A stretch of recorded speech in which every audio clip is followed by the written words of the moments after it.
that they might be willing to go upwards of $20 million a year. Grimes camp apparently is still playing hardball. They want upwards of 30. The Sixers will not be giving him that. There's no team in the NBA that can give him that. I don't really see this getting resolved anytime soon. I think this is going to stretch until August, maybe even into September. PJ Washington had this happen a few years ago. Lauri Markkanen had this happen a few years ago. Colin Sexton. This is how restricted free agency works almost every year.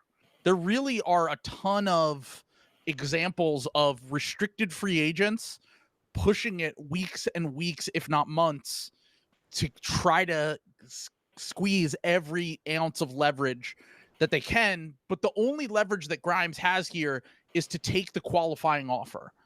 When the Sixers traded for him, they made a calculated bet, which it looks like from their angle that it probably is going to end up paying off for them. There is essentially, I don't want to say there's no market. Like there could be a team that figures out a way like Miles Turner did to maybe give him a little bit more, but it's still a tough way to kind of do it. But Windhorst has said this is the worst restricted free agency market ever because there's no threat for a team to work.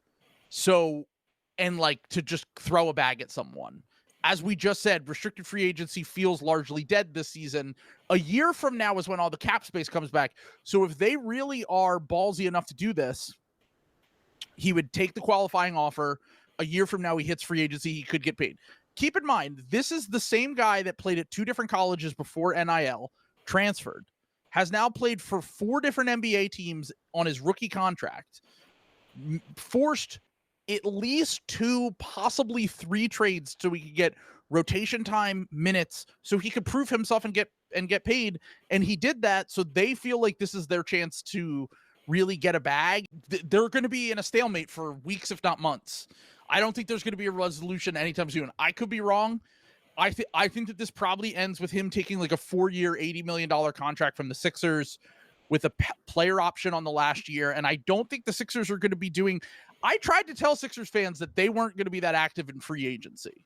Like this offseason was about the draft, getting Grimes under contract, and then figuring out what Joel Embiid and Paul George's health look like next year.